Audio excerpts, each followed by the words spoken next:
Good afternoon, friends.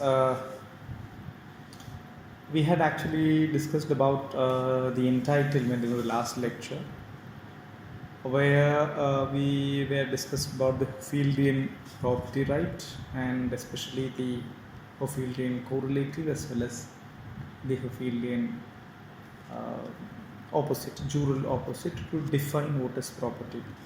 And then we asked the question that what is actually an entitlement, whether entitlement and right is one and the same.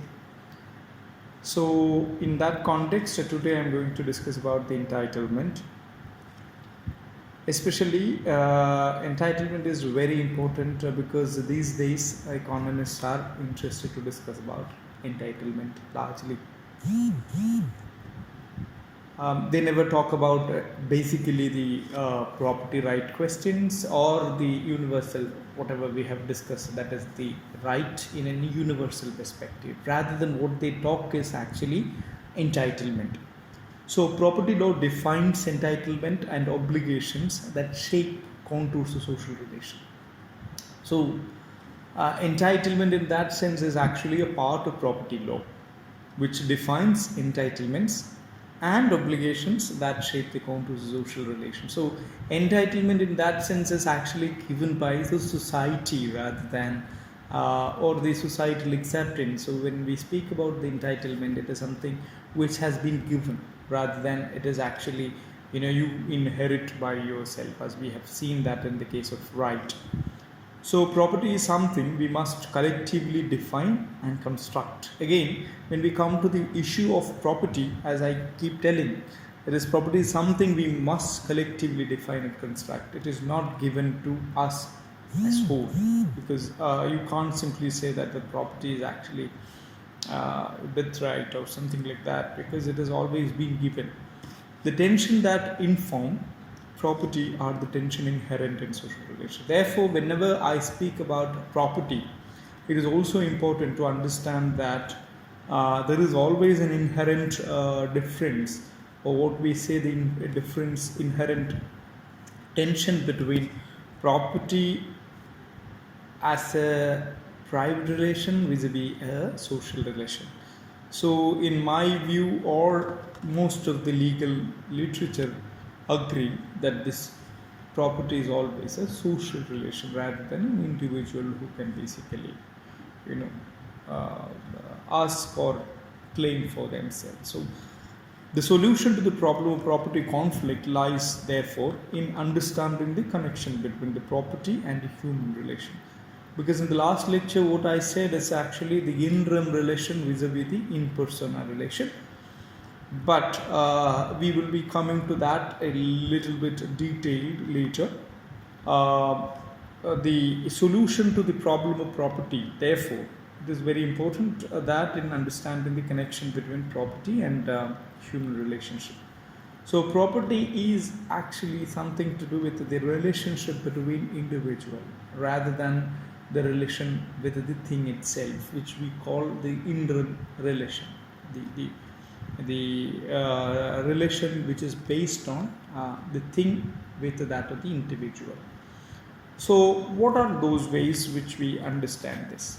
So the first one is actually property law establishes minimum terms for social interaction among individual. Okay, so this is the first point which we have to keep in mind. When I speak about entitlement in its first point, it is actually keep in mind that or it is actually trying to inculcate the fact that the property law establishes minimum terms for social interaction among individuals. And the second point is actually talks about the property law both responds to and shapes social relation by norms and rules that take into account the systemic effect of alternative entitlement structure. So this has been a little that is in the second case of property law is also talks about to shape social relation by norms and rules that take into account the systematic effect of alternative entitlement structure. Whereas the first one is actually dealing with the property law establishing minimum terms. So what should be the minimum social interaction is the first concern, and how that has been shaped based on different norms and rules is the second one. Paradoxically, property is both an individual entitlement and a social system. So when I say that this is very important because social interaction, the social interaction among individual based on a minimum terms itself says that individuals are basically being directed under this particular format. Same the case with the property law, both corresponds to the shapes of social relations, like norms and rules, what you can do, what you cannot do, etc. So this is also creates a kind of paradox. Okay, that is, property is both an individual entitlement and a social system. So you say that, okay, once I am created a property based on a social relation, now that is with me. So based on that I act. So if I am acting in that way, then I may be having a conflict of interest with this with this social interaction vis-a-vis my own interest. So however, these entitlement may be understood with the following social relations. So this is actually a very important departure when we speak about this social relation of entitlement. So what are the criteria? That is, one is single owner with consolidated rights. First one is actually single owner with consolidated rights. So this is what is called the title. Okay, the single owner holds title to property. For example, I own something, so I have a title right. This is what is called a title right case. So a title is being given. For example, in the earlier period, king or the country, whatever, the countryman always gets right, or the nobleman gets right, or noblewoman get rights from the ruling class, especially king and all, in the form of a title. So you will get a kind of 100 acres of land as your title or estate. So this is what is called a title. The title, a single owner, it is actually assigned to one individual. The single owner holds title to the property. Okay. Historical entitlement. The second category of the same kind is actually called the historical entitlement. Okay. Historical entitlement, we mean as ownership rights are created at a particular moment in time and fixed for all eternity. For example, the kingship, historical entitlement. My forefather got a right to be the king of X place, then I am also being inherited from that. This is what is called this historical entitlement. Slavery, for example, slavery being treated as a historical entitlement. My forefather indebted to somebody, so the children of that person also become the slaves of the people. This was actually prevailed for a long period. Not only during the period of the slave it is expires, it is also handed over to the next generation. Caste system, for example, is also a historical entitlement. So all this kind of things can be actually understood in terms of a historical entitlement. Society assigns this title, or you say the ruling class assigns largely this kind of thing, which is very, very important to understand. This third point of the social entitlement is something to do with the boundary. Boundary, well, I was already discussed about boundary, which is actually trying to define in terms of where to or till what point we can move or use a certain commodity. For example, I keep telling this computer usage. So whether I can alter this computer, technically no, I cannot alter the computer because I have no right. The software thing, I cannot actually alter it. Though I am actually bought the software, but I am not entitled to basically infringe the program of software. Alright. which is something they haven't sold. Okay, so boundaries are very important, and we know the extent and the limit of the property by physical description of the space that is to be controlled by the owner. So what I can control and till what point I can control comes under the characterization of the boundary. Okay, and then comes the absolute power. Within the bounded space, the owner has a power and can use property in almost any way she or he likes. Okay, this is a very crucial thing, absolute powers, which is all of us has to be kept in mind, or we have to keep in mind this thing. So we have absolute power means within that boundary I can use whatever way the commodity I like. So this is actually, in the case of computer, as I said earlier, it has no absolute power. You cannot use in that sense, because within that limit you cannot alter the programs, etc. So if it is programming, you can't alter the program. Though you buy the software and platform, etc. But you cannot alter. But when you have an absolute power, you can definitely alter it. So this is something to do with the absolute power characterization. And then you have a control of things. So this is actually the very important aspect, that is the ownership concept directs our attention first and foremost to the relation between the person and things. Control of things.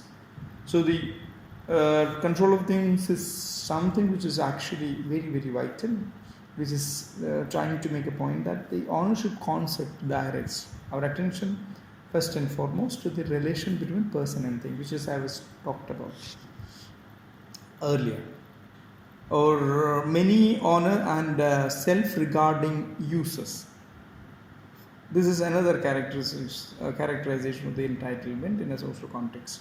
That is, you may be having many honors and self-regarding uses. Although we are aware that there are many honors, we often assume that each person's use of his or her property concerns herself or himself alone. But in fact, it is not. And if these are kind of entitlement, then a harm comes when ownership right can be limited only to prevent harm to other person. So this is what is called the negative of the entitlement, which is saying that you cannot harm a person or you have no right. So that is actually the breaking of boundary, breaking of title, breaking of historical entitlement, breaking of absolute power, etc., which is termed as the harm. That is, ownership right can be limited only to prevent harm to other people. So why I am giving you ownership is because I want to prevent harm. This is one way of argument which people try to inculcate. So if I am giving you entitlement, and I'm actually making you responsible for the things which you are doing. So in that sense, ownership or the right which I am giving you and entitling you is a sort of thing which precludes you from harming others. So this is one of the idea. So why I am giving you entitlement? Because I want to prevent harm which you are supposed to do to others. So, or you may be get away after doing harm to, or after inflicting harm upon others. So this is why people are interested in property rights. So this is again creates a lot of complexity. So right becomes even more complex in that context. This is one, for example, if I would make a point that is my right to my book. So the liberty to use them is what is called my right to my book. A claim that no one else uses them is inflicted in that, or it is also intrinsically it means. The power to waive that claim, that is lend my book to them or transfer it, sell my book, etc., also comes with it. and the immunity from anyone else waiving or transferring my right to my book. But I am not actually absolutely on absolute, but limited. For example, while book X book, I may be having a liberty to use them, claim other uses, but I have no right to reproduce it as mine. So this is again, then that infringes copyright of somebody's.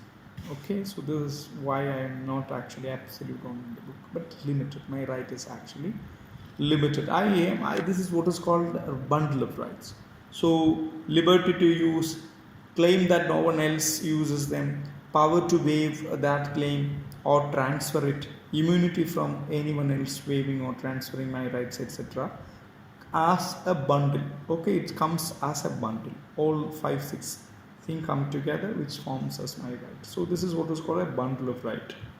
Okay, right is a bundle of entitlement. So this is actually leading to very different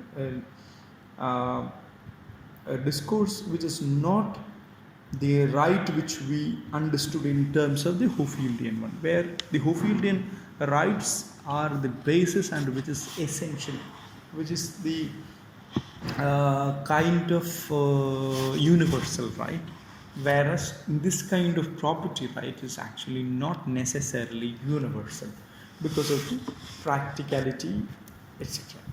Okay, we had already discussed about all that. From that, there are different kinds of discussions, which is always kind of natural right discussion, then utilitarian discussion, etc. So let us discuss one by one. One is the natural right. Rights people have simply a virtue of their nature, which is called the natural right. Okay, right people have simply in virtue of their nature. Example, rationality, autonomy, certain needs, etc. These are called the natural rights. Then it's also talk about moral rights and do not depend on being recognized by law. So moral rights have never been, not necessarily been recognized by law. So laws that violate people's natural right can be condemned for that reason. So universal rights not related to a particular society or a set of laws in that sense. These are all things comes under the natural rights. Then you also have a problem with positive rights. Positive rights are largely, there are many people who discussed about positive rights. At least H.L.A. Hart is a person who had worked a lot on this thing and recognized and established in a system of rule. So positive rights are recognized and established in a system of rules, usually the law. So only exists when recognized. So what it is trying to say is you can have a right if and only if it is recognized. This is the principle of the positive right. Unless and until somebody recognizes, you may not be having a right itself. Okay, so a right imposed duty which must be recognized and enforced. This is a very key argument because see, right should be recognized. It's third party rather than, there is always a third party involvement. This is what is actually the very crux of the positive right. A right imposed duty which must be recognized and enforced also. Then as we have seen in the Hofieldian case, we also had a right which is should be duty bound, right? So that duty should also be recognized by a third party, all right? So otherwise that doesn't have the meaning of right itself. So right imposed duty which must be therefore recognized and enforced. So right appeal for authoritative recognition and legal enforcement. In a nutshell, this is what it means. Right appeal for authoritative recognition and legal enforcement.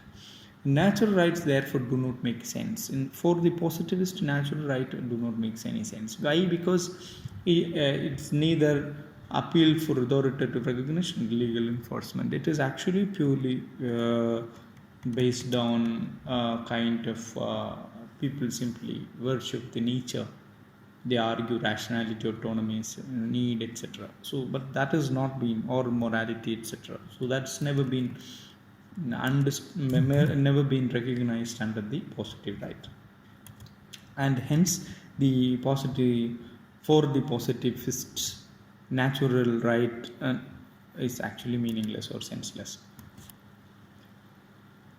Then you have an issue that is a law can violate someone's right because it contradicts another law. So again, in the positive right argument, a law can violate someone's right because it contradicts another law. So this is also, law can be criticized for failing to recognize what ought to be a right, but is not yet a right or something. But people don't have the right until the law recognize it. So this is what is as we pointed. So you cannot have a right if it is not being recognized. So this is what is, in a nutshell, positivist means. So for a positivist like Hart, right can be right if and only if it has been recognized under the rule of law.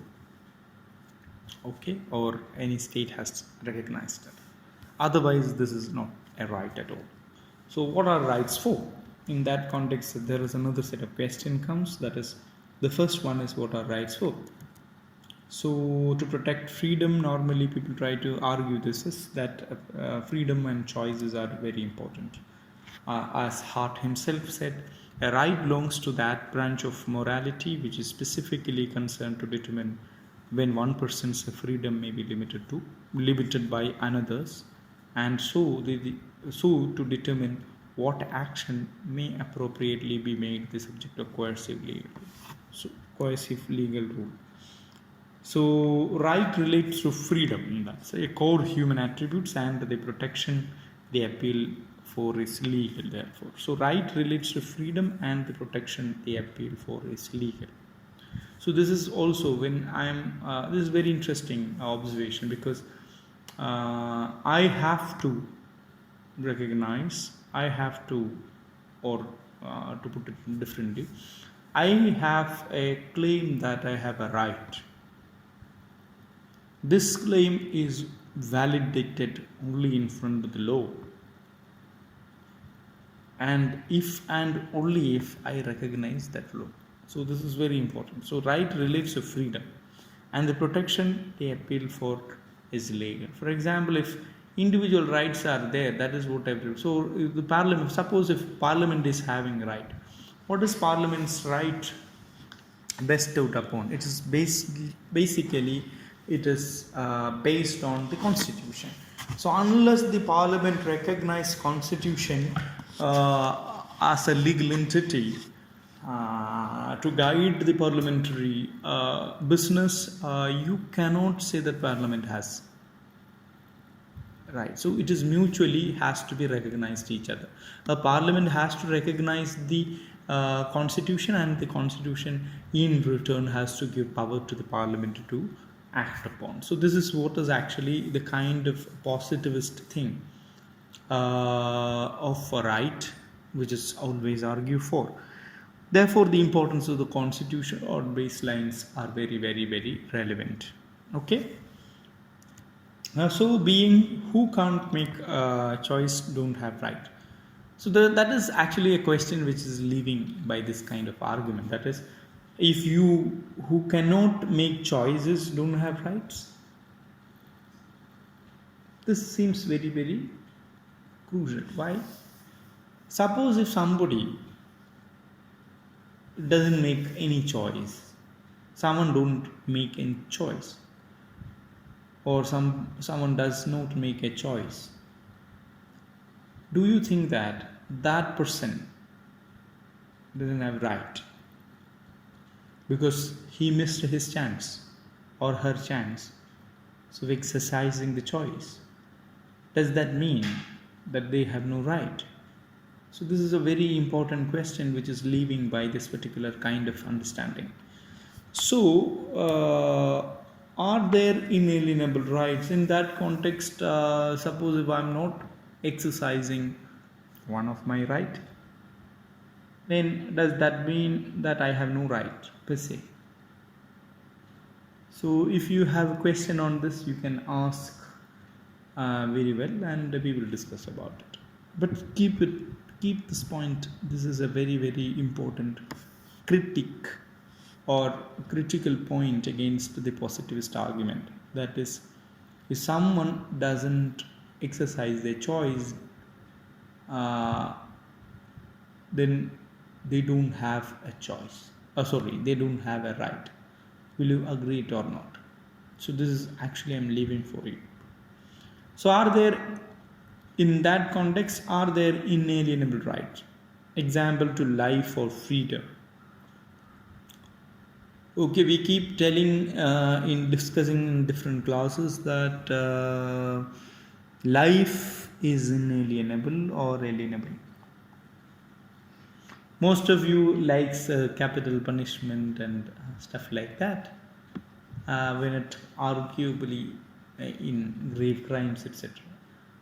But there comes the importance of asking the question, are there inalienable rights? For example, life, whether you count life as an inalienable right or freedom as an inalienable right, because you know that the world always gone for, or always the world always fought its wars, its conflicts, everything in the name of freedom. So, or whatever. So this is therefore this question is very important, that right, are there some point which we can attribute as inalienable?